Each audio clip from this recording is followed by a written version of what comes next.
Además, es tutor del programa Erasmus de la Comisión Europea.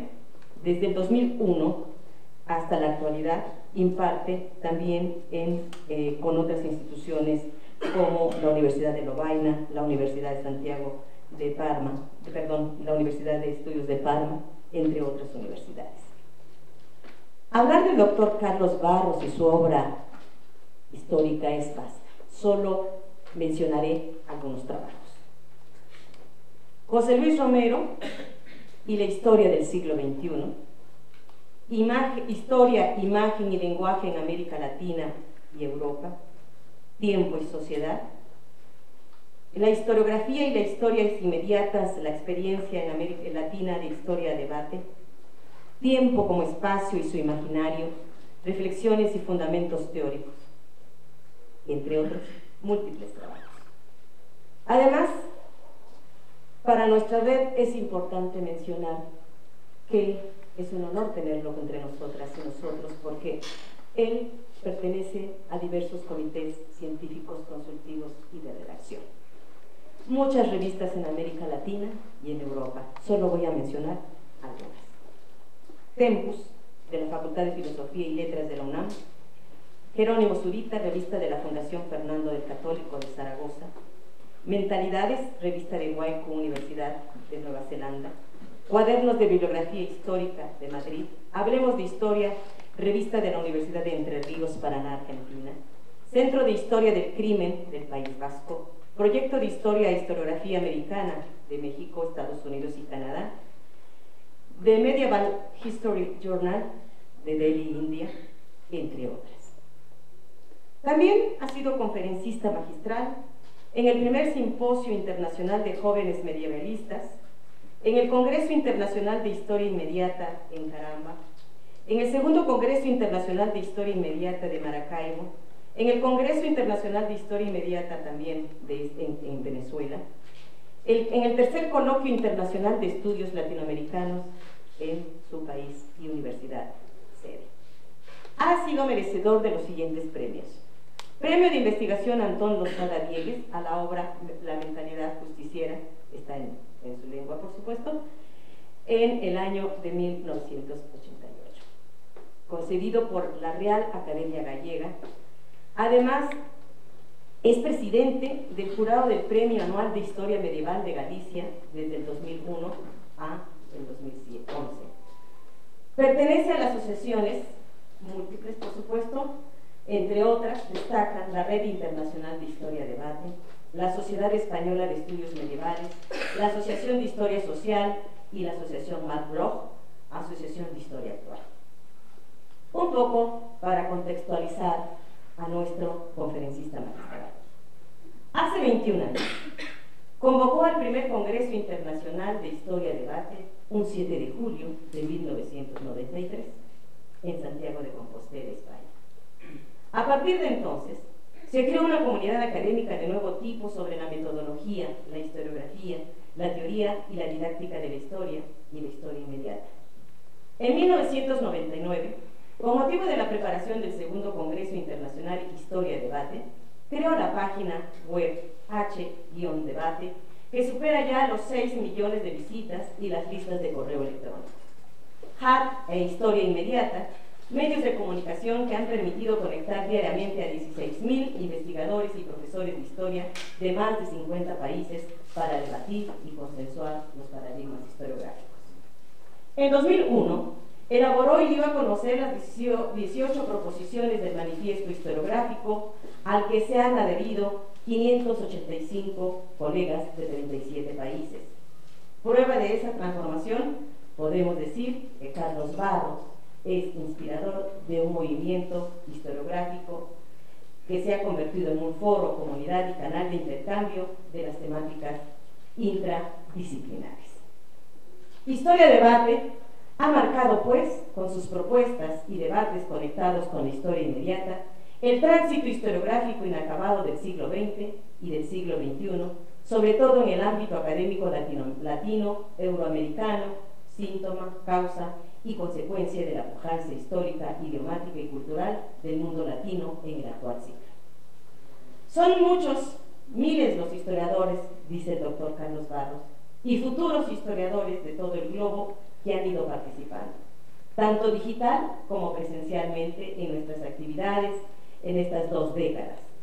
Se trata, dice él, de una experiencia única en la historia de la historiografía, en lo tocante combinación entre reflexión, debate colectivo e investigación propositiva.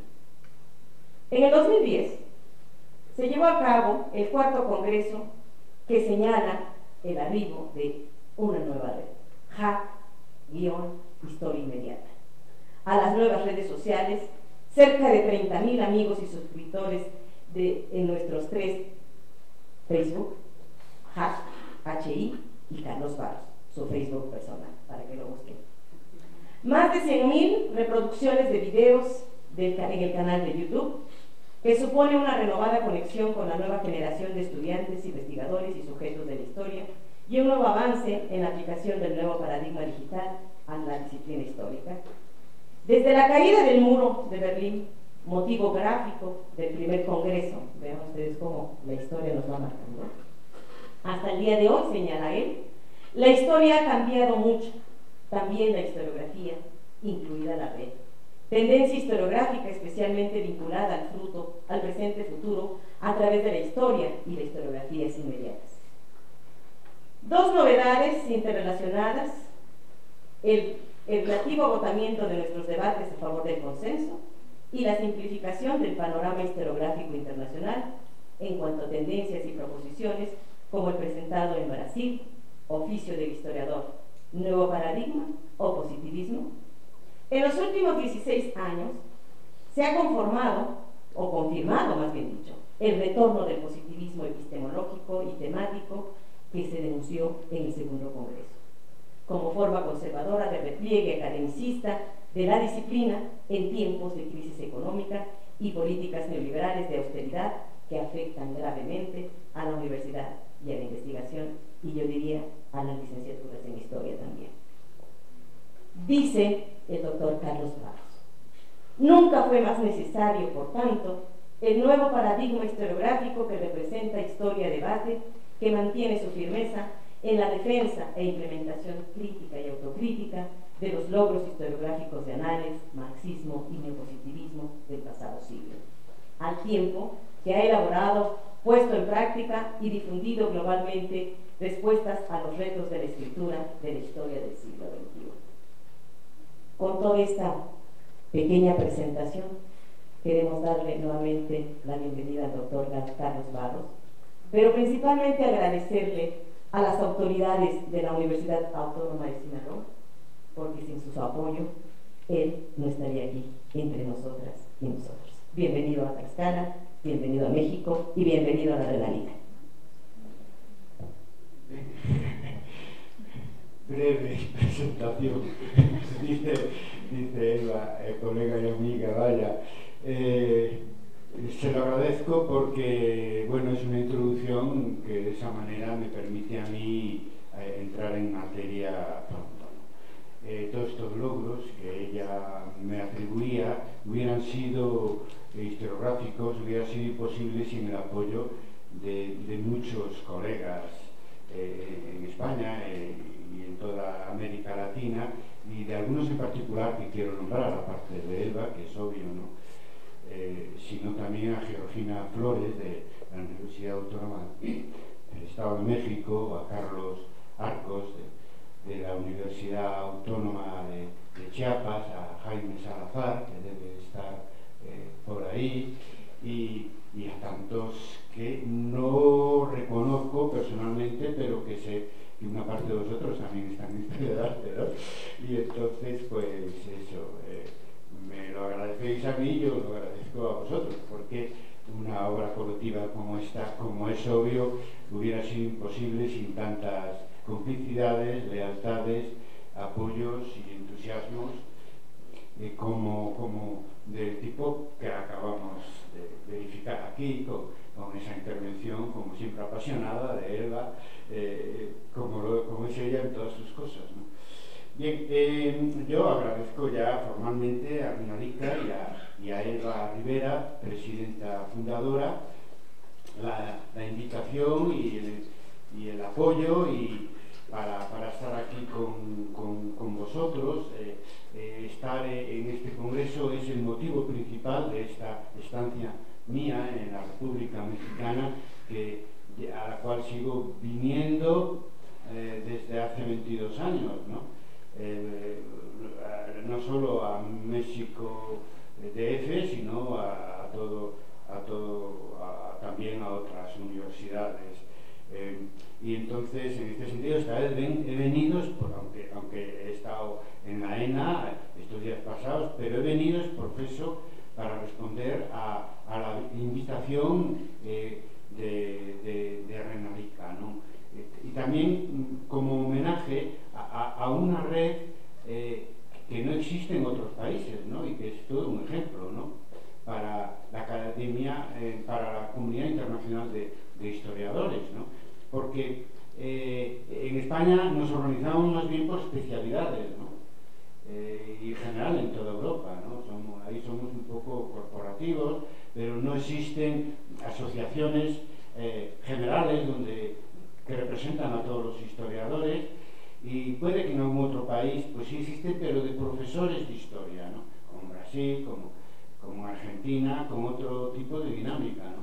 Ella me ha explicado cómo ha nacido Renalica, y por lo tanto es un orgullo para vosotros y para mí estar aquí, porque con una red así se defiende la profesión y su presente y su futuro de una manera más eficaz, y se ejerce esa necesidad del historiador colectivo que tenemos tanto internacionalmente como en cada país. Y eso no hubiera sido posible sin el empuje, el tesón y el entusiasmo de Elba Rivera, como os habéis visto vosotros, porque también eso existe, porque ha habido quien desde hace casi una década ha estado detrás del proyecto. ¿Qué os voy a decir?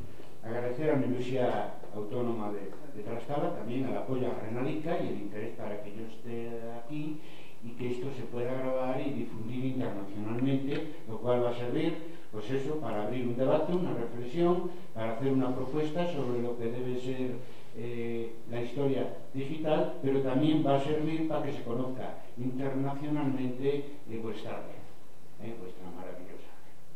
Por lo tanto, estoy aquí por esos dos motivos y esos dos agradecimientos a la Universidad Autónoma de Tlaxcala y a Renalica. Me ha impresionado entrar en este auditorio y leer el lema por la cultura hacia la justicia social, que ya me gustaría a mí que estuviera en fin, en otras universidades, en las universidades del mundo, porque es una especie de ejemplo de cómo debemos concebir la universidad, es decir, como un servicio a la sociedad. Bien, ahora entramos ya en materia concreta. Como he sabido, y le agradezco mucho la presentación de Elba, porque me evita a mí repetirlo, Historia Debate tiene 21 años de historia, nace en 1993, pero se refunda en 1999 en Internet, como comunidad académica de nuevo tipo. Y realmente lo que somos hoy se lo debemos a Internet. Fuimos pioneros en elaborar una página web para la celebración del segundo Congreso Internacional de Historia de Debate en 1999 y una lista de correo que después tuvieron vida propia, ¿no? Por lo tanto, somos pioneros en lo que yo podría llamar, suelo llamar en historiografía digital. 2 años después de ese aterrizaje en Internet, en el manifiesto al que hizo ya referencia Elba Rivera, es decir, el manifiesto historiográfico de Historia de Debate, ya le dábamos un papel muy importante a Internet en nuestras propuestas historiográficas, muy importante, como parte muy importante del nuevo paradigma historiográfico que venimos no solo defendiendo, sino practicando pues desde hace 20 años, pero en Internet menos, desde hace 15 años, ¿no? Pero en el manifiesto del año 2001, más bien nos interesaba Internet como manera de relacionarnos los historiadores internacionalmente, como manera de construir una comunidad internacional de historiadores de iniciativa latina que sirviera para debatir y para consensuar lo que tenía que ser, lo que es ya en buena medida el oficio del historiador en el siglo XXI. En aquel momento nos inquietaba menos lo que podía aportar Internet a lo que repetía Elba y lo que se ha dicho aquí en más de una ocasión, que puede aportar Internet a la investigación, a la difusión y a la enseñanza de la historia. Y es a lo que voy a dedicar hoy mi conferencia, mi intervención, como una aportación al debate sobre historia de Internet y sobre todo, y eso nos importa si cabe todavía más, como una propuesta, o si queréis mejor, como un desarrollo de la propuesta sobre historiografía digital que está en uno de los apartados del manifiesto de hace 13 años, el manifiesto historiográfico de Historia de Debate. Es la primera vez que lo hago en público, por eso era tan importante que pusiéramos los medios técnicos para llegar a toda la red y a todos los colegas interesados en todo el mundo sobre estas reflexiones, que son reflexiones mías, pero son también consecuencia de mi propia experiencia como investigador y como moderador de nuestra red académica, o sea, nutriéndome también de los debates y del intercambio continuo que en estos últimos años, tanto abiertamente en la red como incluso personalmente, he venido teniendo con muchos colegas sobre este tema de para qué nos puede servir Internet como profesionales de la historia en este nuevo siglo. De hecho, para venir aquí con todos los deberes hechos, lo primero que hice es repasar todas las intervenciones en un debate que tenemos abierto en nuestra comunidad digital sobre esto, sobre la historia digital, que se desarrolló también muy tempranamente, entre 2001 y 2003. O sea, inmediatamente después de que naciera la red de Historia de Debate en el ciberespacio. Y claro, me acerqué a este debate con nostalgia, ¿no? Porque es que en estos 10 años uno vuelve a leer esos mensajes y dice, bueno, pero qué ingenuos éramos, ¿no? Cuando empezamos a discutir sobre este tema hace una década. Y a qué velocidad van las cosas. En todos los sentidos vivimos una transición del siglo XX al siglo XXI caracterizada por la aceleración histórica, pero si hablas de Internet, esa aceleración todavía es mayor, ¿no? Y como nosotros somos ya bastante antiguos como red y como comunidad digital, pues uno contempla, en fin, dijo, qué ingenuos éramos. Y en aquel momento nos preocupaba, en aquellos primeros balbuceos y reflexiones y contraste de posturas sobre historia de Internet, nos preocupaba más el tema de la enseñanza que el tema de la investigación. Y intervenían más colegas de enseñanza secundaria que de enseñanza universitaria. Fijaros si estábamos en los comienzos de las inquietudes y de las prácticas historiográficas sobre este tema de la informática de Internet. Y, por ejemplo, había unas dudas que hoy la vida las resolvió. Por ejemplo, ¿es fiable lo que encontramos en Internet? Pues como todos nosotros trabajamos con fuentes, se dijo aquí, con fuentes primarias. ¿Son fiables las fuentes? Estamos ya súper habituados. ¿Son fiables los artículos y los libros que usamos en nuestras... estamos ya suficientemente capacitados para discriminar la información que encontramos en Internet, sobre todo los profesores y los investigadores, y para enseñar a los alumnos a discriminar. Pero había estas dudas primeras, ¿no? Sobre, bueno, ¿y es válido la información que obtenemos en Internet? La supuesta superficialidad de la información que aparece. Bueno, la información superficial, y ahora, que no era así hace 10 años, profunda. Ahora hay artículos, y hay libros, y hay resultados de investigaciones, y como todo, hay que discriminar, igual que sucede en el papel, cuando hablamos de libros y de artículos sobre historia. Hay mucha divulgación, hecho por historiadores no profesionales, en fin, con erratas, con errores, con ingenuidades, y hay muy buena historia escrita que sale de las universidades, pero también de historiadores que están fuera de la universidad y que tienen una formación universitaria de origen y que hacen también muy buena historia. Esas son preguntas que ahora ya no tienen mucho sentido. También aparecen muchas de los mensajes de ese debate, lo podéis verificar en el apartado de debate de nuestra página web. Es que los alumnos me copian, hacen el copia y pega, eran alumnos de secundaria, ¿no? Hacen el copia y pega. El profesor a estas alturas ya sabe, si tiene que evaluar un trabajo, ya sabe si lo ha hecho el alumno o simplemente lo ha copiado. Esto además, ¿qué queréis que os diga? Estamos también habituados. Lo primero que se ve cuando uno corrige examen es que bastantes de los alumnos repiten los apuntes que copió alguien y que después pasaron de un alumno a otro. Entonces, con toda esa experiencia, ¿qué queréis que os diga?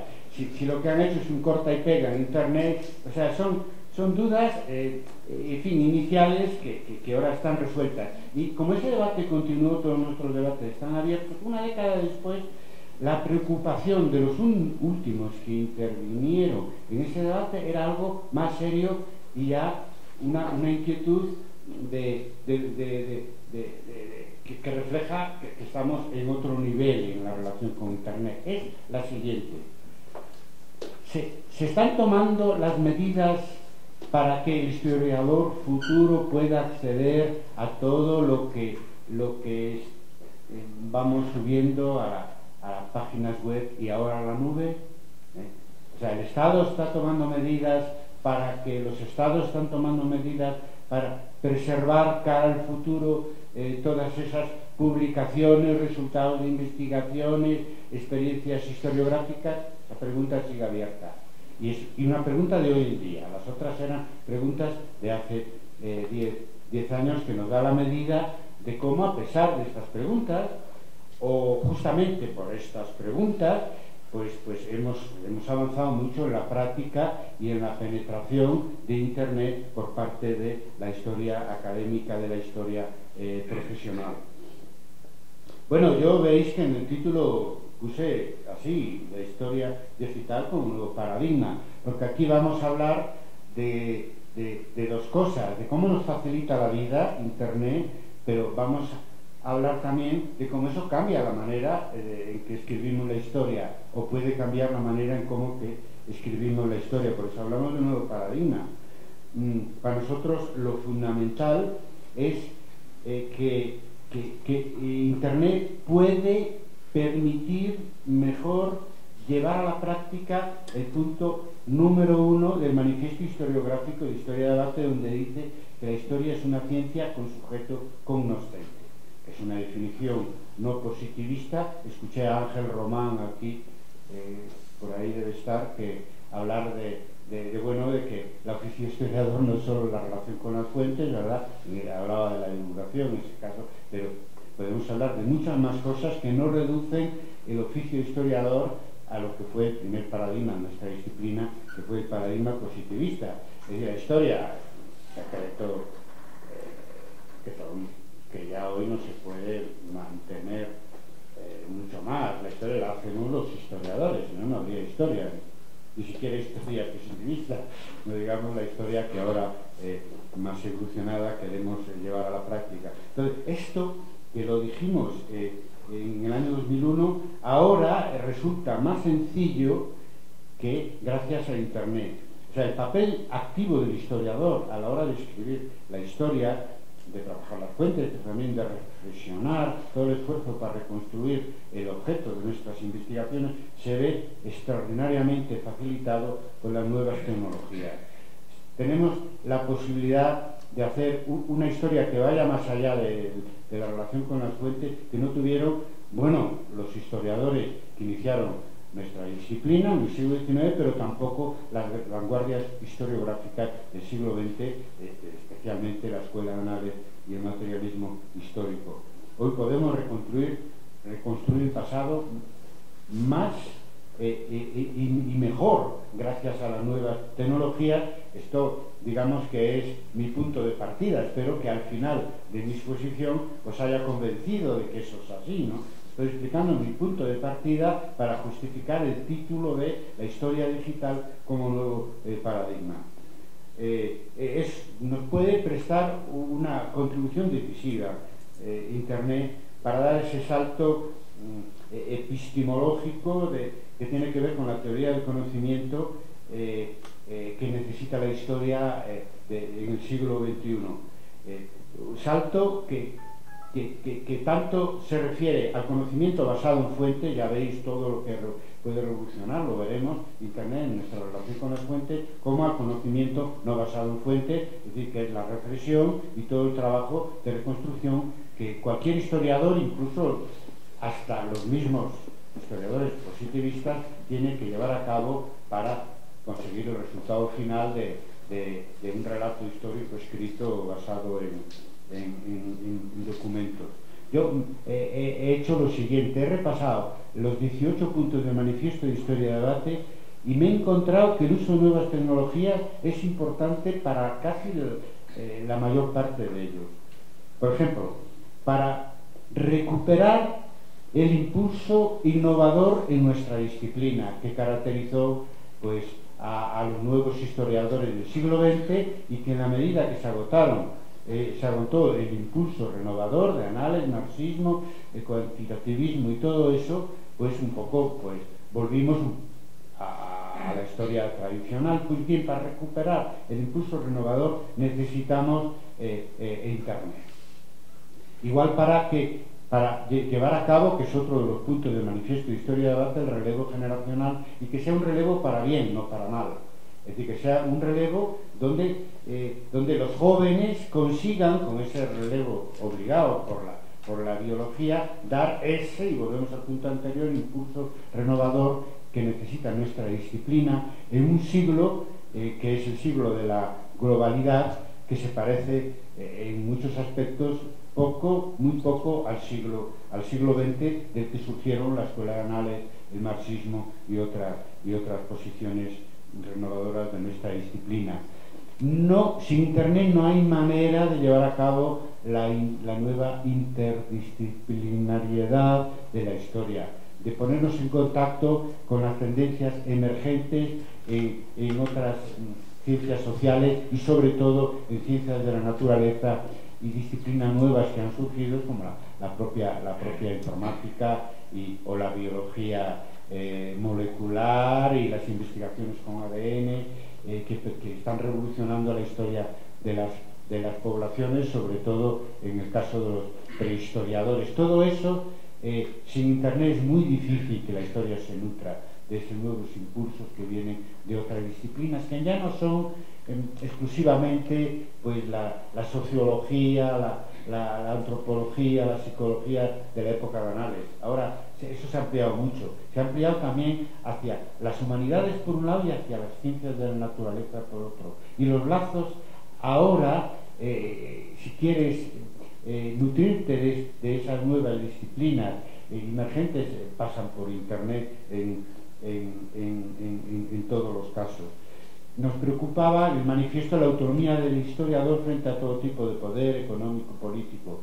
Para eso necesitamos también Internet, porque Internet es el cuarto poder, en el mundo de hoy, y es un poder hoy por hoy, yo creo que seguirá siendo en un futuro independiente de la política y de la economía, en el grado de que pueda haber hoy algo independiente de las multinacionales y de los grandes poderes económicos. En la medida que esa posibilidad existe desde luego Internet, que ha demostrado ser un medio de comunicación a través del cual tiene la sociedad civil y yo creo que también la sociedad académica unas posibilidades de desarrollo autónomo respecto de esos grandes poderes. Hoy el historiador no es autónomo. Muchos de nuestros temas interesan también a la política, a la cultura, a la ideología, y no puede ser suficientemente autónomo a la hora de aplicar la historia, incluso a los problemas actuales, si no es a través de Internet. No digamos lo que para nosotros ha sido tan importante en el siglo pasado, la relación pasado, presente y futuro, ¿no? El presente y el futuro hoy pasa por Internet, y además muy aceleradamente, porque el presente de hoy en un plazo brevísimo, cada vez más breve, es pasado, ¿no? Y lo que hoy vemos como futuro llega muy rápido, ¿no? Porque las nuevas tecnologías producen ese, que parece que es un efecto digital, pero es que es real también, ¿verdad? Porque el propio las propias nuevas tecnologías es uno de los elementos más revolucionarios, pero ya no digo de las comunicaciones y de la relación de la universidad con el mundo de hoy, es que supone un efecto revolucionario en el campo de la política, de la economía y de los movimientos sociales, ¿no? Por lo tanto, podemos recuperar la relación pasado, presente y futuro a través de Internet, que se perdió con el agotamiento del impulso renovador de análisis y marxismo, pues a finales del siglo pasado. Hoy podemos recuperarlo gracias a Internet. Igual la reivindicación de la historia en un siglo dominado y cada vez con más fuerza, eso no ha ido a menos, ha ido a más, por el neoliberalismo. La crisis iniciada en el año 2008 demostró que ellos son capaces, lo que eufemísticamente se llama en los mercados, son capaces de provocar la crisis que nos está afectando muy especialmente y muy dramáticamente en Europa a los países sureños, y reforzarse a partir de la propia crisis y salir de la crisis reforzados. Entonces, estamos aquí ante una situación donde, si triunfara plenamente la globalización neoliberal, que se encuentran muchos contradictores, porque está generando su propio subculturero también, pues es que ¿qué sería de la historia y de los estudios humanísticos, por ejemplo? Total, que necesitamos Internet porque es el sitio donde se puede hacer frente a esa globalización tecnocrática que dice no necesitar de la historia de las humanidades. Y por lo tanto Internet es el espacio natural para que podamos reivindicar el papel de la historia en el siglo XXI. De todas maneras, y siguiendo con el listado de propuestas de conformación de un nuevo paradigma historiográfico para el siglo XXI que está en el Manifiesto de Historia y Debate, yo me quedaría, si tengo que elegir, con lo que voy a decir ahora.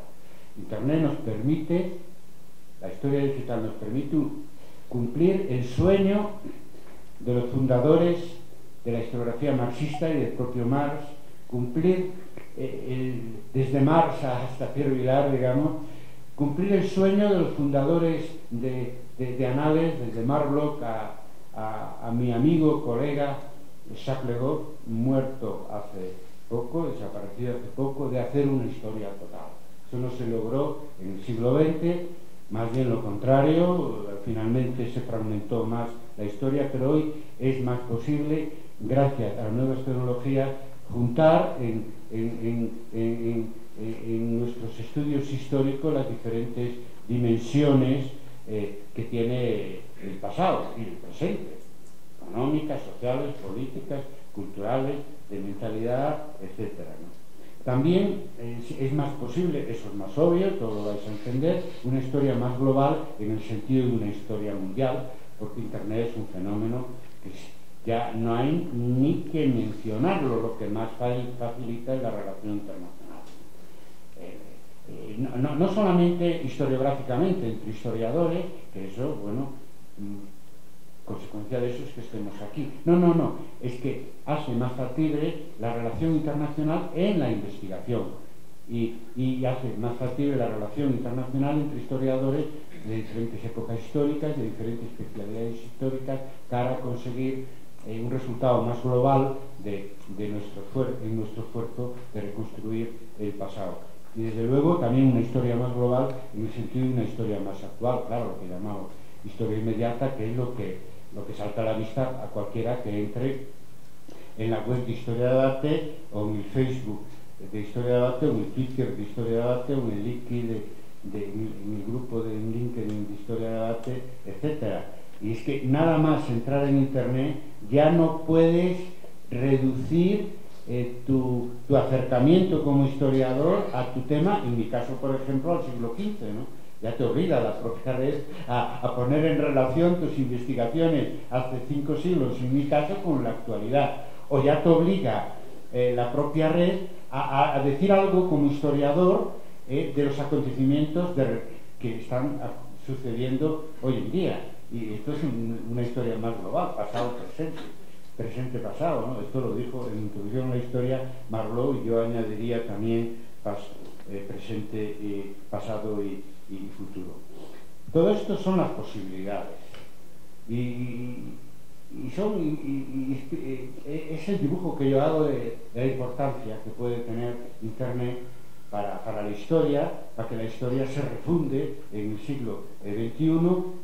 Decíamos al final en el manifiesto del año 2001, para conseguir una nueva primavera para la historia en el año 2001, como se consiguió en los años 70 con el empuje de las vanguardias historiográficas. Ahora probablemente lo necesitemos más que nunca. Pero claro, para eso tenemos que luchar contra la inercia académica, ¿no? Entonces, el medio digital revoluciona las comunicaciones, pero revoluciona también la historia, aunque independientemente del grado de conciencia que se tenga de esos cambios que introduce Internet en el oficio de historiador, porque la historia de alguna manera también es comunicación en el acceso a las fuentes y la bibliografía. De alguna manera, en la propia acción del historiador es comunicación, esa relación interactiva del historiador con las fuentes. Y desde luego es comunicación también la divulgación de los resultados de nuestra investigación, que ya lo dijo Elba, y es obvio que es una parte más del proceso de conocimiento histórico. Es que cuando uno oye hablar del reduccionismo del proceso de conocimiento histórico al trabajo con las fuentes, es que nos olvidamos que eso es el inicio nada más, ¿no? Y que el conocimiento histórico no está pensado endogámicamente para que nos lo quedemos nosotros, o que escribamos un artículo y no lo guardemos en el cajón o lo publiquemos en una revista que no tiene difusión. Es cortar por lo sano, digamos, nuestra responsabilidad como historiadores y nuestro trabajo como historiadores, que no es como hasta ahora tiene una segunda parte subalterna como es la divulgación. No, es que eso es una parte tan central como la investigación. Si no estamos investigando y no nos llevamos a la tumba los resultados de nuestra investigación, porque muchas veces en publicaciones minoritarias que no tienen difusión, pues es que es como que nadie lo lee, y por lo tanto que no llega a ningún sitio el resultado de nuestro trabajo. Por lo tanto, el medio digital, ya lo decía antes, lo vuelvo a decir con otras palabras, potencia la función intelectual del historiador y colabora en la calidad del producto final de nuestro trabajo. Cosas que antes no se podían hacer, ahora se pueden hacer gracias a Internet. Tanto acceder a fuentes, ya veréis, ya pondré el caso de la Primera Guerra Mundial, etcétera, que antes eran inaccesibles para nosotros, como, ya lo dije también, hacer una historia tan global, que es una asignatura pendiente que tiene nuestra disciplina desde hace prácticamente un siglo, ¿no? Por lo tanto, yo creo que a estas alturas ya no es una opción meterse en Internet, ¿no? Cada vez más es una necesidad, si no te quedas atrás. Yo lo digo eso para que la gente espabile y se meta, pero es que además individualmente, en fin, no es tan importante, es que colectivamente quien se queda atrás, si no hacemos historia e historiografía digital, es la propia disciplina, y eso es más grave, claro, que lo que uno pueda decidir individualmente. Y cuando digo quedarse atrás, te quedas atrás en el acceso a las fuentes, te quedas atrás en el acceso a la bibliografía, te quedas atrás porque no tienen impacto ni difusión tus publicaciones. Te quedas atrás porque no conectas con la sociedad actual, que siempre ha sido, aunque no se quisiera reconocer, siempre ha sido lo que animó nuestras preguntas y el planteamiento de problemas a la historia, por mucho que, por muy atrás que estuviera nuestro objeto de investigación, y sobre todo te quedas atrás a la hora de captar las nuevas tendencias emergentes, no solo en la historia, en general, que aparecen en las disciplinas académicas, científicas y en el mundo de hoy. Yo creo que si algo es realmente nuevo está en Internet, y si no está en Internet es que no es realmente nuevo, o sea, que es una necesidad colectiva para la disciplina. Individualmente ya cada uno hace sus propias elecciones personales, ¿no? Yo con todo, y con todo el entusiasmo con el que defiendo y defendimos siempre, nos ha ido muy bien con Internet, a Historia de Debate, deciros que no pienso ni en eso ni en otros aspectos que el nuevo paradigma de la historia en el actual siglo tenga que reducirse a lo digital. Tiene que ser mixto, tiene que ser digital y presencial. Es decir, el medio es el mensaje, sí, claro. Es decir, si hay un medio muy revolucionario, el mensaje se tiene que adaptar a ese medio, pero es al revés también, ¿eh? El medio revolucionario necesita el contenido también de toda la vida, el factor humano, el papel del historiador, y las formas tradicionales. De la misma manera que, por ejemplo, la televisión no terminó con la radio, ni la radio terminó con los periódicos impresos, pues todo el mundo sabe que Internet, como medio más revolucionario, pues no termina con los anteriores. Pues muy bien, la historia que nosotros podemos hacer en Internet sería un craso horror, reducirla a Internet, cuando el problema principal del nuevo paradigma es conseguir la síntesis entre, en este caso, entre lo presencial y lo digital. De manera que se preserve el factor humano siempre, el factor científico humano siempre, el papel central del historiador en la escritura de la historia. Y es que es uno de los motivos por qué no podemos reducir la historia a Internet, porque entonces diluiríamos nuestro papel, seríamos meros apéndices de la red, ¿no? Y se trata de poner la red a nuestro servicio. Y para eso hay que mantener las actividades presenciales y las actividades convencionales, publicar en Internet, pero no abandonar naturalmente la publicación en papel. Por eso nosotros en Historia de Debate seguimos haciendo, ya hemos hecho 4 congresos presenciales y además los publicamos en papel, a pesar de todo lo que yo digo y diré de la importancia de la publicación en Internet. Es muy importante saber esto para no irse de un extremo al otro. Y ahora ya muy rápidamente paso a detallar en qué medida nos facilita las cosas o nos puede facilitar las cosas Internet. Bueno, supone un acceso nuevo a las fuentes, más rápido, más cómodo, menos viajes, menos gasto económico, es más democrático, cualquiera puede acceder a la fuente que está disponible en una página web, en una base de datos. Además, los documentos, las fuentes primarias que encontramos ahí, pues en muchos casos el buscador te permite buscar dentro, para la época por lo menos contemporánea, para los que buscar nombres, buscar fechas, buscar datos, cosa que antes artesanalmente teníamos que revisar y leerlo todo, etcétera, ¿no? Y para los que leemos, normalmente trabajamos con letra antigua, en este caso medieval, pues permite a través del Zoom pues superar las deficiencias del papel y de la letra, y eso es que no te lo puedes imaginar lo que es transcribir cuando tienes a tu alcance una pantalla y puedes ver, en fin, con una lupa todo. Yo lo único que lamento en ese campo es que la digitalización de archivos vaya tan lenta y sea tan escasa. Es lo único que lamento. Porque incluso los archivos que presumen más tienen una pequeñísima parte digitalizada. Creo que es un problema de políticas públicas y tenemos que ayudar a los archiveros y bibliotecarios y como historiadores reivindicar que se gaste más dinero en la digitalización de los archivos. Imaginaros para vosotros que muchas veces, pues para ir al archivo de Indias, tenéis que desplazaros a Sevilla y etcétera. Pero incluso aunque el desplazamiento sea más cerca, igual no es lo mismo disponer de todas las fuentes en tu cubículo que tener que y ahí el Estado está fallando, ahí se está invirtiendo dinero en otras cosas menos importantes. Bueno, Esto, por supuesto, pero incluso en temas universitarios, académicos, menos importante que la digitalización de archivos. También se gana mucho tiempo en Internet a la hora de obtener, cuando se investiga, datos auxiliares de menor entidad, que no tienen que ver con las fuentes. Hoy hay diccionarios fantásticos, toda la web es una enciclopedia.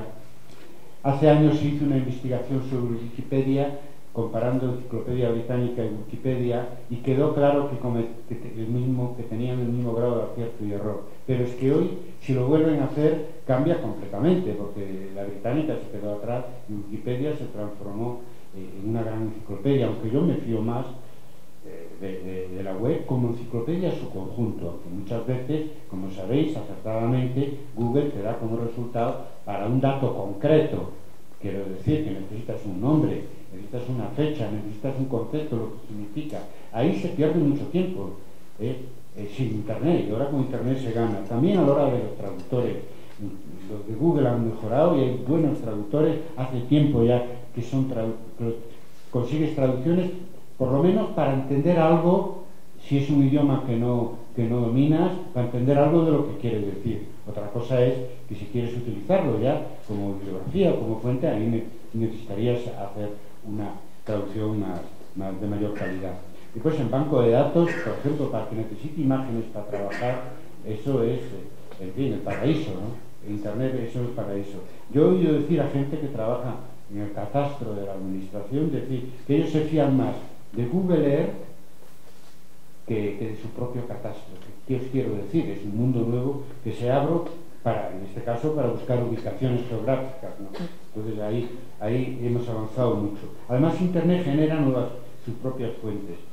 En el tema de actualidad, la conferencia que he dado en la ENA hace unos días es sobre la historia global de los indignados 2011-2014. Y todas mis fuentes las he sacado de Internet, obviamente, porque por sus características los indignados viven en Internet y generan las fuentes en Internet. O sea, para hacer historia inmediata, pues ya lo tienes todo allí, no tienes ni que moverte. Yo además, a propósito, sé que se han publicado libros, no los busco. Pero ¿para qué si los propios protagonistas han generado sus propias fuentes que están ahí en Internet? Después prometí hablaros de un caso, por ejemplo, se conservan en Reino Unido, en Inglaterra, 1,5 millones de diarios de guerra de los oficiales del ejército en la Primera Guerra Mundial. Y ahora, con motivo del primer centenario, Archivos Nacionales británicos ha digitalizado ya 300.000 y piensa llegar a 1,5 millones a final de año. ¿Y qué pasaba con esa documentación tan espectacular para hacer un nuevo tipo de historia sobre la Guerra Mundial, donde hablan no solo los oficiales lo que hablan es de los soldados y dan un punto de vista de la batalla y de todo, ¿no? O sea, para hacer una historia social, una historia de mentalidades para todo, antes estaban sepultadas en un museo militar, inaccesibles completamente porque por su propia envergadura no había manera de utilizarlas. Bueno, ahora lo tienes ahí. ¿Y eso? ¿Quién ha digitalizado todo eso? El Estado, que podía emplear medios para eso. No, se ha hecho como Wikipedia, con trabajo voluntario. Cualquiera se podía apuntar y ayudar algo a la digitalización de esa masa ingente de fuentes primarias que estaban fuera del alcance de los historiadores, justamente por su envergadura, por tratarse de una fuente mastodóntica. Eso es una fuente generada por Internet, porque una fuente no es una huella del pasado, se transforma un resto del pasado en fuente cuando el historiador con su varita mágica la trata. Dice, tú eres fuente porque yo te utilizo para extraer datos y para escribir la historia. Pero no eran fuentes, era una masa de papeles allí. Se ha transformado en fuentes gracias a Internet. No digamos de las fuentes colectivas que, por ejemplo, nosotros generamos con nuestros debates, con cientos de intervenciones que permiten estudiar y analizar el estado internacional de nuestra disciplina desde el año 99 hasta hoy en día. En el año 99 hicimos al mismo tiempo una encuesta internacional a la que se puede acceder en Internet. O sea, generamos, desde luego, a través de Internet nuevas fuentes para el estudio de nuestra propia disciplina, para hacer historiografía digital. Incluso aparecen fuentes muy curiosas que yo llamo tradiciones digitales, porque aprendes todos los días moviéndote, sobre todo en las nuevas redes. En Facebook es donde tenemos concentrado nuestro trabajo, aunque después también eso se replica en otras redes. Pues, por ejemplo, cuando alguien saca un meme, es decir, saca una publicación gráfica sobre un tema que tiene que ver con un hecho histórico o así, pues pasa con frecuencia que hay errores en esa publicación, ¿no? Por ejemplo, se atribuyen frases a autores que no está claro que hubieran dicho eso, ¿no? Pero eso corre y todo el mundo, bueno, le da a compartir y le da me gusta y crea una tradición digital. Y en definitiva no es nada desconocido en la historia eso de poner a una frase que alguien en un momento dado inventa o que recoge de saber de dónde y le pone una autoría célebre para que eso vaya más lejos, ¿no? Hombre, eso en el siglo XII se hizo en Santiago de Compostela, porque el Códice, que es la primera guía de viajeros, de peregrinos en el siglo XII al sepulcro al supuesto sepulcro de Santiago de Mayor en Santiago de Compostela, y dijeron, llamaron Códice Calistino, porque dijeron que eso lo había escrito el Papa Calisto, que ya había muerto, ¿no? Eso ya se hace desde la época medieval, y ahora ves que se hace en Internet. Es así como las tradiciones orales, que van creciendo, y es una nueva fuente para estudiar cómo se generan nuevas tradiciones. Esto que digo lo saben muy bien los que se dedican a la historia oral, la importancia que tienen este tipo de tradiciones. ¿Verdad? Tenemos fuentes incluso nuevas generadas por Internet. Después, el acceso a la bibliografía. Ahí hay más avances que en el acceso a las fuentes. Bueno, porque el acceso a las fuentes depende de la administración, ¿no? Que tiene que digitalizar los archivos. Y sin embargo, el acceso a la bibliografía, pues todos podemos colaborar pues subiendo a la red artículos, libros y sobre todo tenemos la aportación extraordinaria de Google. Ahí ha habido más avances que con las fuentes, sobre todo para acceder a una bibliografía internacional. Pronto se podrá hacer un trabajo de investigación, si no se puede ya, teniendo toda la bibliografía en Internet. Si el tema es suficientemente general, si local o muy especializado, no, si es suficientemente general, puedes encontrar en más de un idioma la bibliografía ya en Internet sin tener que ir a bibliotecas. Ya. Yo el consejo que hago es cuando se trabaje, antes de ir a la biblioteca, buscar en Google, y no solo en Google académico, sino también en Google Libros y en Google General, porque en Google General pueden aparecer publicaciones subidas a webs, incluso a redes, etc. Hay que buscar en academia.edu, hay que buscar en Dialnet, porque es que ni siquiera, aunque hayas hecho la búsqueda hace un mes, tienes que repetirla, porque se está subiendo artículos y libros constantemente a Internet. En lo tocante a revistas, todas las nuevas que nacen ahora ya son digitales, ¿no? Primero, porque son más baratas, y segundo, porque ya está probado que se consigue más difusión. Y las viejas se están digitalizando y consiguiendo una nueva vida. Bueno, no sé hasta dónde aquí este proceso ha avanzado, pero la tendencia es a que las grandes revistas de historia pasen a la web su contenido antiguo, con lo cual se acabó aquel calvario de conseguir pues un número de anales. En fin, algunos tenías que ir a Madrid, en España, porque la primera época de anales solo está en la Casa del Arte de Madrid. Yo lo hice, porque en mi universidad, donde había mucha tradición de anales, empiezan en el año 45, pero anales empiezan en el año 29. Todo eso se acabó, ya está anales entera en Internet y la mayor parte, cada vez más revistas de las antiguas, ¿no? Por lo tanto, ahí ya os decía que en bibliografía mucho más avance que en cuanto al acceso a fuentes. Y lo de los libros es lo más espectacular, porque ahí nuestro interés es el interés también del mayor buscador en Internet, que es Google. Y desde que existe Google Book, claro, Google Book, la ambición de ellos es digitalizar todos los libros de historia con una biblioteca de Alejandría, ¿no? pero bueno, no lo sé si lo conseguirán, pero en la primera década, entre 2004 y 2013, digitalizaron 20 millones. Y la mayoría no son de ficción, lo cual ahí hay millones de libros de historia. Claro, ya diré, la mayoría está en inglés, pero hablaremos de eso. Ahí, como sabéis, hay un verdadero problema con el copyright, con los editores, con los autores, con los editores.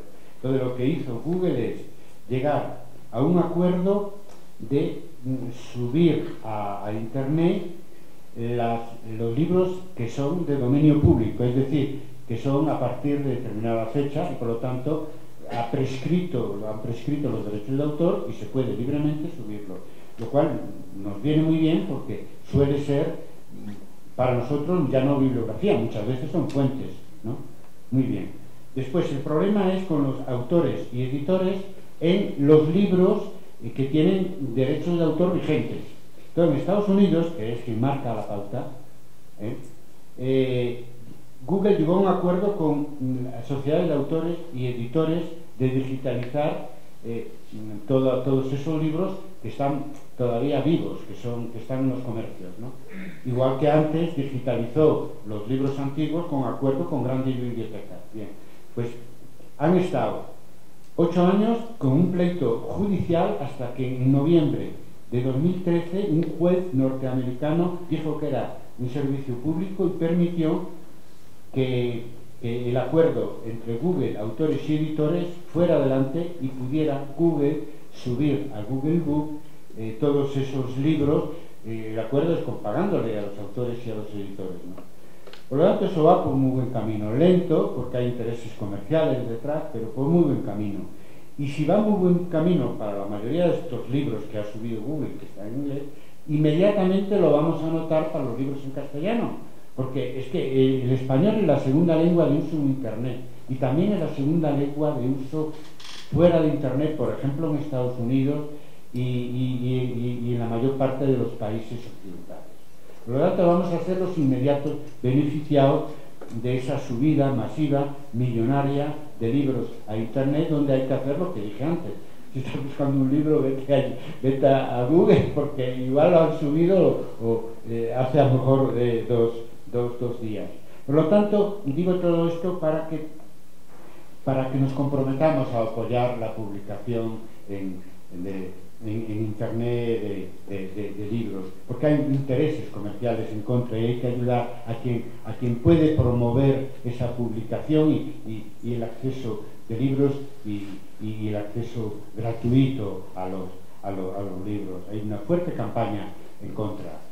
Sobre pretexto de defender el libro en su marco tradicional, en el marco más querido para nosotros, que es en el marco del papel, algunos no lo dicen, pero lo digo yo, por intereses comerciales, están haciendo en Internet propaganda contra Internet. Utilizan el medio digital para disuadirnos de apoyar la publicación digital gratis de esos mismos libros.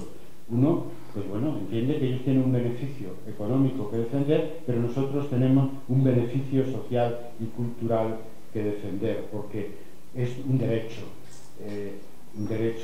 humano poder acceder libre y gratuitamente a la cultura. Los libros son un patrimonio cultural de la humanidad.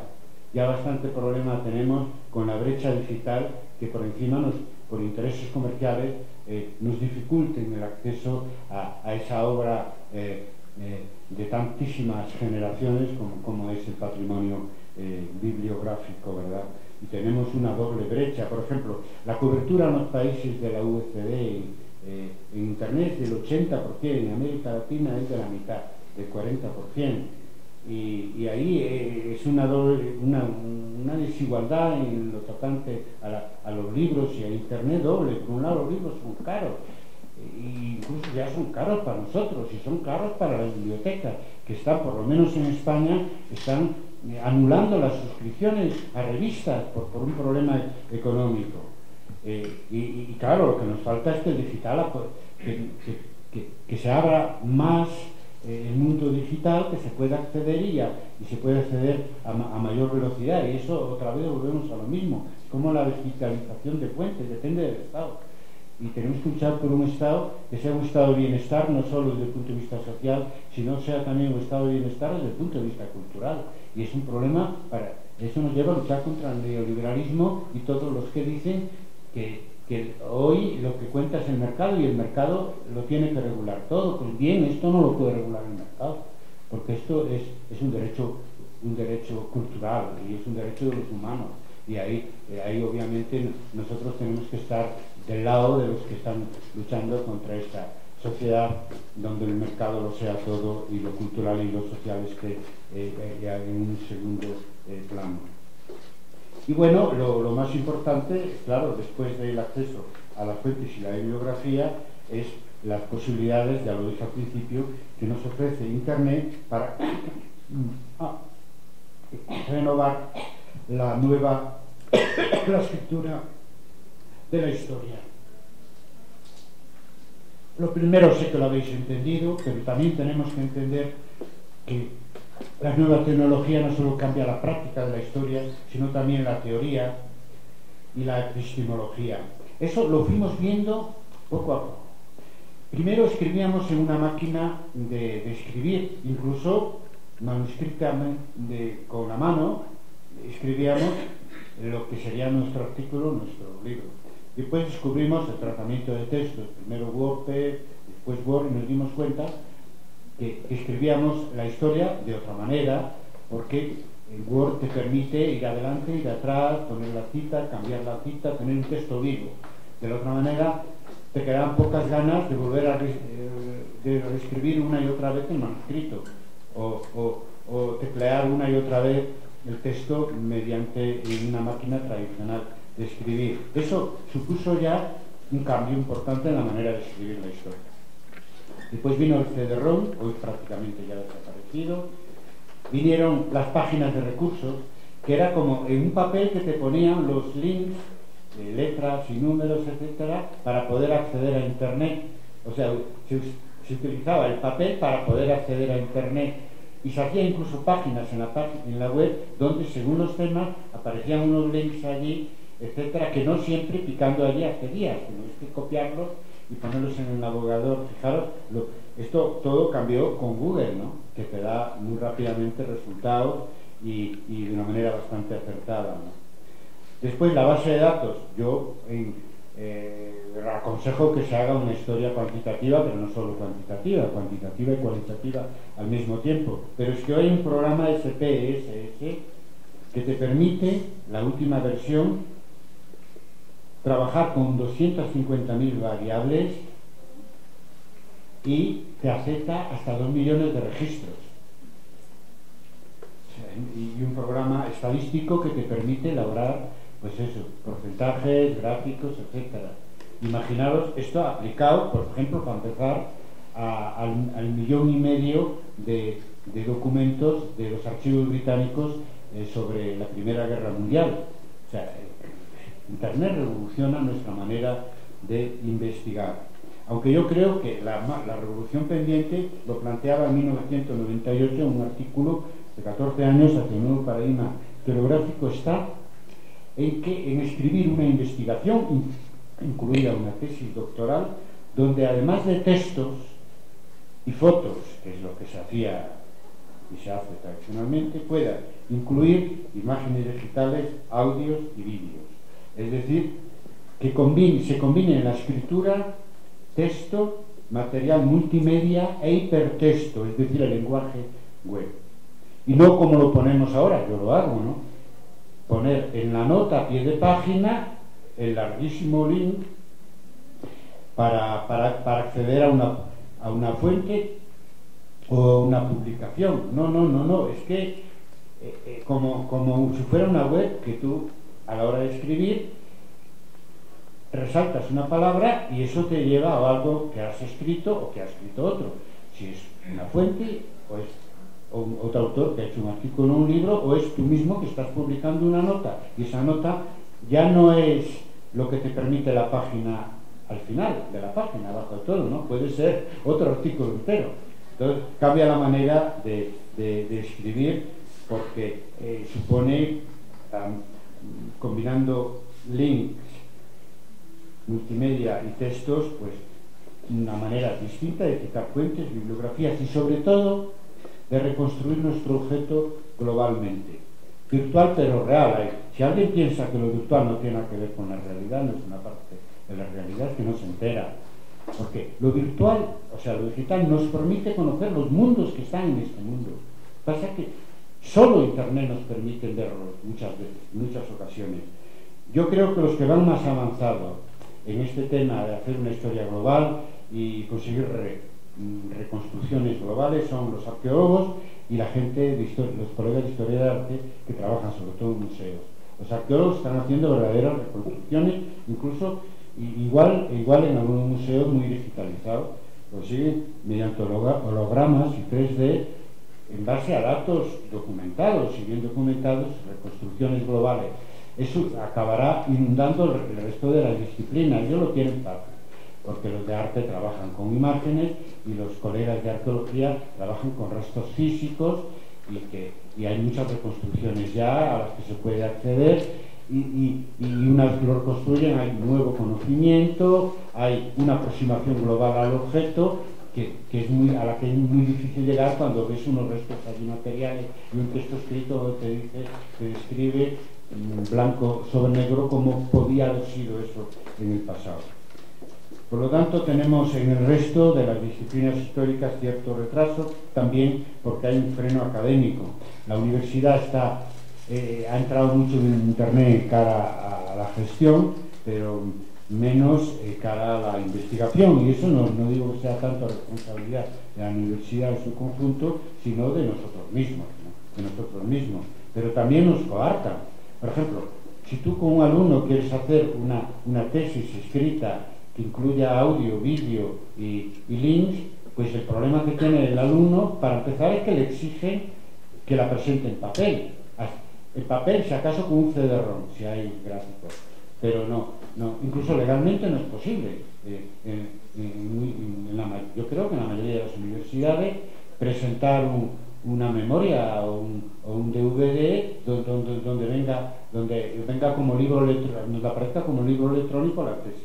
Nos pone muchas dificultades. Después en los currículos no valoran igual una publicación digital que una publicación en papel, aunque la publicación digital tenga 1000 o 10.000 veces más difusión. Hay un retraso ahí considerable, ¿no? Que se está empezando a resolver porque ya las revistas electrónicas están, en fin, ya siendo un poco reconocidas, pero están muy lejos todavía. Por lo tanto, todo lo que se haga ahora en actitud pionera, pues va a recibir premio en cuanto al tema curricular, a lo mejor dentro de un tiempo, pero no en este momento. Hay también dificultades técnicas, no es fácil. Antes, para escribir en forma web, necesitaba saber códigos y saber programas, en fin, front page y todo aquello que había, unos conocimientos muy especializados. Hoy, por fortuna, hay editores de contenidos como WordPress, que en principio cualquiera, leyéndose un poco el manual y las indicaciones, puede hacer web, y la web puede ser incluso una publicación como un libro, como un artículo, aprovechando todas las posibilidades que ofrece el lenguaje web.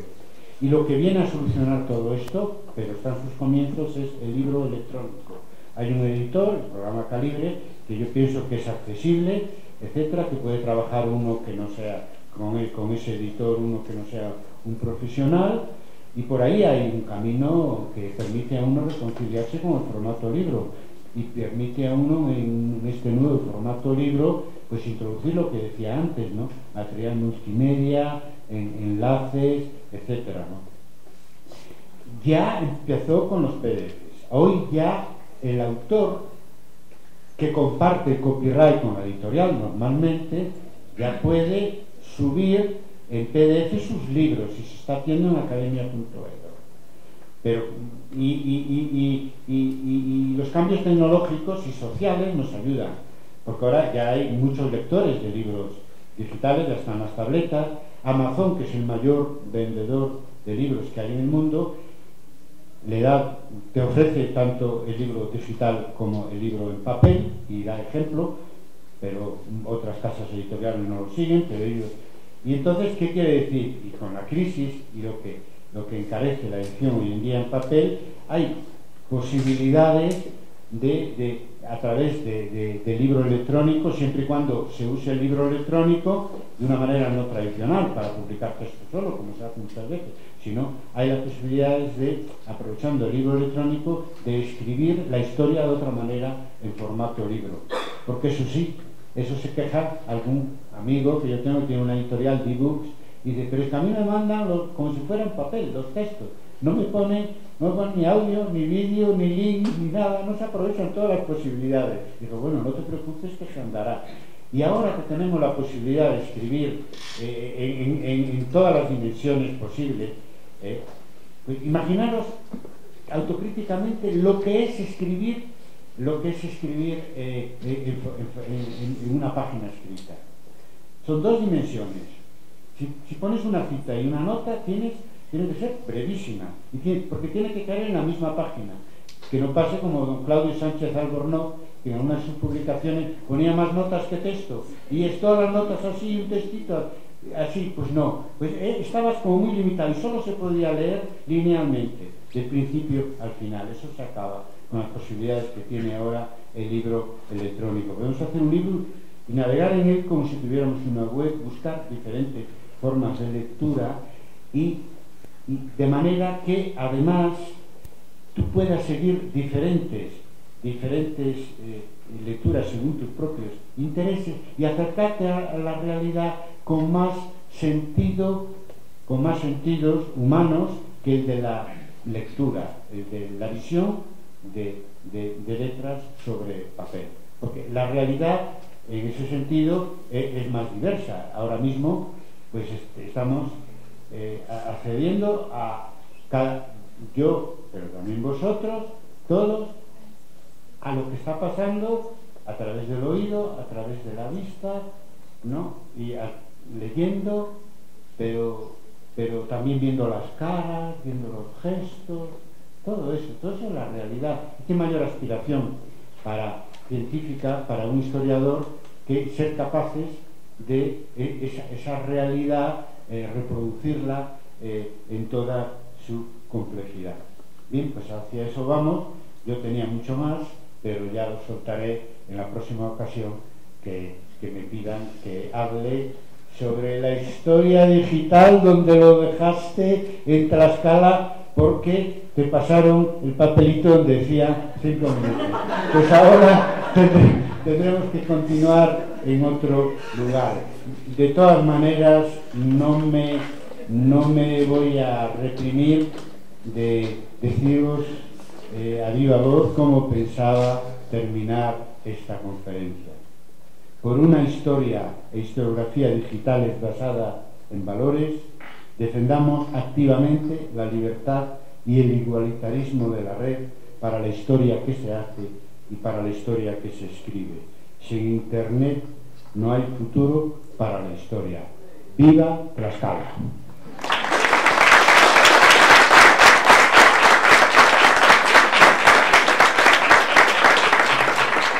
Perdón, yo sé que tener una conferencia magistral con Carlos Barros es muy amplio. El tiempo, desafortunadamente, es nuestro principal enemigo. Entonces, no, me hubiese gustado hacer un resumen, pero en virtud de que tenemos poco tiempo, yo solo quisiera señalar que este tema de la historia digital como nuevo paradigma abre, pues, esta polémica entre el viejo modo de hacer historia y las nuevas formas de emplear la tecnología para hacer historia, ¿sí? Es decir, no vamos a dejar de hacer el texto antiguo, porque ya el doctor Carlos Barros nos ha expuesto aquí a lo largo de su exposición de la conferencia lo que significa estos tiempos en que el historiador y la historiadora ha hecho historia, ha interpretado a partir de las fuentes propias de su tiempo. Nuestros jóvenes, y me hubiese gustado haber escuchado la conferencia de los indignados, porque ahí tenemos otras formas de construir discursos, pero también otras formas de narrar la experiencia y otra forma de cómo desde el momento podemos ser protagonistas de la historia. ¿Sí? Yo supongo que eso también iba a estar en tu conferencia y por supuesto que nos dejas con ese sabor de boca para una próxima intervención tuya, y esperemos que sea pronto, ¿no? Creo también entonces que